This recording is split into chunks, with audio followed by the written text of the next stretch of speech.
Depuis quelques mois maintenant, je vous retrouve dans ce podcast pour parler innovation, celle qui transforme durablement nos vies.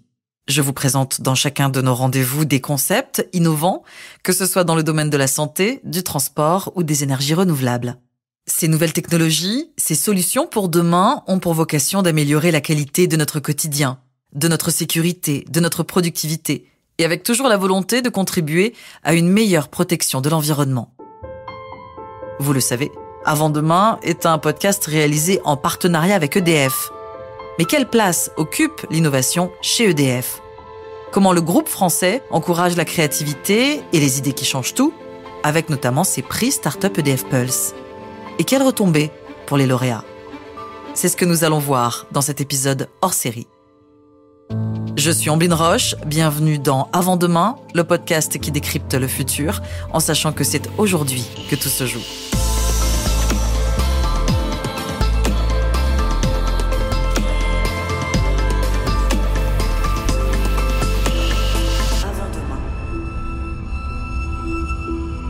Ce n'est pas en améliorant la bougie qu'on a inventé l'électricité. Une citation sur laquelle je suis tombée un jour en préparant l'un des épisodes de ce podcast. Une jolie formule pour parler d'innovation et une formule qui plairait sûrement à notre partenaire EDF. Alexandre Perra est le directeur exécutif de l'innovation, de la responsabilité d'entreprise et de la stratégie chez EDF. Quand j'ai voulu savoir ce qu'était pour eux une bonne innovation, voilà ce qu'il m'a répondu. Une bonne innovation, pour nous, c'est une innovation qui soutient pleinement notre raison d'être, à savoir construire un avenir énergétique neutre en CO2. Et donc, c'est une innovation qui permet de donner du bien-être, de permettre un développement territorial, tout en préservant la planète, ce qui est évidemment le grand enjeu de notre siècle. Pendant des années, l'innovation, ça a été le moyen pour une entreprise de se distinguer de la concurrence, d'inventer le nouveau produit ou la nouvelle version du produit qui va faire vendre et donc qui va ravir les consommateurs. Bon. Aujourd'hui, c'est plus ça, l'innovation. Et en tout cas, pour EDF, ça peut pas être ça. L'innovation, c'est le moyen de tenir une promesse qui est avec nous. Vous allez pouvoir être responsable dans votre consommation d'énergie ou même au-delà de l'énergie, de tous les usages qui utilisent de l'énergie. Aujourd'hui, quand on se déplace, on le fait avec de l'énergie. Quand on habite son appartement, on le fait en utilisant de l'énergie. Quand on va sur les réseaux sociaux ou qu'on a des nouveaux usages numériques, ça passe par l'énergie. Par l'innovation, on change la société pour la rendre plus durable en réalité. L'innovation est dans l'ADN d'EDF. Le groupe soutient à plusieurs niveaux les inventions au service du progrès. Avec sa R&D d'abord, le département recherche et développement, qui est central dans la stratégie du groupe. Elle imagine des solutions qui visent à la fois une production bas carbone, des réseaux de distribution plus intelligents et une consommation plus responsable. EDF Pulse Croissance, de son côté, est à la fois un fonds d'investissement et un incubateur pour des startups qui partagent les mêmes valeurs que le groupe. Et puis, il y a bientôt 3 ans maintenant, une démarche de dialogue en interne à très grande échelle a été lancée au sein d'EDF. Ce programme, baptisé Parlons Énergie, s'appuie concrètement et directement sur les salariés du groupe. Parlons Énergie, c'est miser sur l'intelligence collective. C'est se dire qu'il n'y a pas plus intelligent qu'un expert mis à côté d'un non-expert et que ensemble, ils peuvent revisiter aussi une problématique et trouver des nouvelles solutions. Ça nous a engagés à accélérer considérablement dans le domaine de l'hydrogène, dans le domaine du stockage de l'électricité, dans le domaine aussi des renouvelables et de la manière dont les renouvelables sont conciliables avec les questions de terrain et notamment d'agriculture. Et par exemple, on développe aujourd'hui une étude sur l'optimisation des sols qui permet à la fois de faire pousser des cultures sous des panneaux solaires qui se décalent en fonction de la journée et qui permettent donc à la fois de concilier rendement énergétique et rendement agricole. Et bien sûr, il y a les prix Startup EDF Pulse, ce concours qui récompense les pépites françaises et européennes, celles qui répondent aux défis de demain. Les prix Startup EDF Pulse s'adressent aux startups qui ont conçu un produit innovant au service de notre société et de la transition énergétique. En 6 ans, parmi plus de 1800 startups candidates, 29 d'entre elles ont été récompensées, que ce soit dans les domaines de la ville intelligente, la mobilité électrique ou la santé. Les lauréates bénéficient d'une campagne de communication et d'une dotation financière pour accompagner leur développement, le Graal étant de voir un jour leurs produits, leur innovation, arriver jusqu'à nous. La 7e édition des prix Startup EDF Pulse a été lancée en mars dernier. Et à cette occasion, j'ai eu envie de savoir comment ça se passe de l'intérieur et à quoi ça sert un prix Startup EDF Pulse pour une startup lauréate.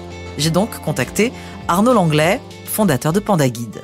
Alors si vous suivez Avant Demain, vous connaissez Panda Guide. On les a rencontrés pour qu'ils nous présentent leur tour de cou connecté, un compagnon virtuel dédié à l'autonomie des personnes aveugles ou malvoyantes. Cette innovation a donc été primée au prix Startup EDF Pulse en 2017. À l'époque, ils n'en sont qu'à leur balbutiement. La startup a à peine 1 an d'existence et ils n'ont qu'un prototype entre les mains. À l'issue de la 4e édition des prix Startup EDF Pulse, Panda Guide a reçu le prix du public. Ce sont donc les internautes qui les ont choisis. Il y a une saveur particulière du fait effectivement d'avoir ces gens qui croient en ce qu'on fait. J'ai gagné plusieurs concours face à des jurys d'experts et c'est super de se dire effectivement qu'il y a des pointures qui évaluent positivement notre travail. Mais là, le fait que ce soit monsieur, madame, tout le monde qui est au milieu de je sais plus combien de projets, ils disent non, c'est Panda qu'on veut. Waouh, ça c'était fort. Et on a reçu à l'issue de la victoire EDF Pulse, je crois quelque chose comme 600 mails de félicitations, de questions, d'encouragement, des petits messages avec des emojis cœur, choses comme ça. C'était vraiment dingue en fait. À cette occasion, Panda Guide a fait la rencontre du grand public. C'est aussi l'ambition de ces récompenses, mettre la lumière sur ces jeunes pousses pleines de promesses et de talents. C'est vrai que les startups se sont imposées dans l'imaginaire collectif comme un modèle d'innovation. Mais une start-up, aujourd'hui, c'est quoi exactement ? Tout le monde a plus ou moins une définition de la start-up. Certains disent qu'il faut avoir un baby-foot chez soi et puis porter des pulls pour être une start-up. Moi, j'ai une définition assez personnelle. Pour moi, tant qu'on n'a pas de modèle économique stable, réplicable et profitable, en fait, on est en faillite. Et pour moi, une start-up, c'est juste une organisation sociale en faillite perpétuelle qui est à la recherche de son modèle économique. Donc, le jour où Panda a réussi à faire un produit, que ce produit se vend correctement, avec un marché qui est identifié, avec un prix qui est le bon, et qu'on arrive de manière assez récurrente à sortir un chiffre d'affaires qui couvre nos charges, bah là, du coup, on devient une TPE, puisqu'on arrive à, du coup, devenir nous-mêmes producteurs de valeur. Et pour prendre le chemin de la TPE, devenir une entreprise, être producteur de valeur, cela passe par des concours. Voyez ça comme un tremplin pour gagner en visibilité, remporter des financements et être accompagné pour mieux se développer. Le concours, c'est un peu comme une formation accélérée pour Arnaud Langlais. Être confronté à d'autres startups, être obligé de s'entraîner à prendre la parole en public, vivre ce côté très stressant, très excitant, toute cette intensité, je pense que c'est un super exercice. Parce qu'en vérité, tout ce qu'on vit dans un concours, c'est sur une petite période de temps, des choses qu'on vit sur toute la vie d'une startup. On doit prendre la parole en public auprès des employés et des partenaires. On doit réussir à faire des projections financières pour sa propre boîte. Donc là, on le fait pour un dossier. Et puis, on doit être en mesure de gérer de la pression, des imprévus. En fait, c'est super. Un concours, c'est comme un monde miniature sur une très courte période de temps qui est pour moi un très bon entraînement pour derrière acquérir certains réflexes pour en fait devenir, je pense, un entrepreneur meilleur. Et grâce à des prix comme les prix Startup EDF Pulse, ce ne sont plus des startups qui élaborent leur innovation de leur côté et des entreprises leaders des marchés de l'autre, oubliez David contre Goliath. La start-up qui démarre, à qui il reste tout à faire ou presque, devient un partenaire privilégié d'un acteur aussi imposant que peut l'être EDF. Sur des concours aussi importants que EDF Pulse, je veux dire avec une enveloppe budgétaire significative, des retombées médiatiques importantes et puis tout l'écosystème EDF, chez Panda finalement, si je dois dire ce qu'on retire aujourd'hui le plus important, si je peux hiérarchiser, c'est quand même la relation aussi avec un grand groupe. Puisque nous, en tant que petite start-up, c'est facile d'être assez connu dans son propre écosystème, dans son bocal, entre guillemets. Mais c'est très important pour nous de pouvoir en sortir, d'avoir un échange avec d'autres personnes extérieures et surtout qui ont plus de capacité d'innovation en termes d'équipe, de budget, etc. Et nous, on était super contents à l'époque de pouvoir commencer à travailler avec EDF.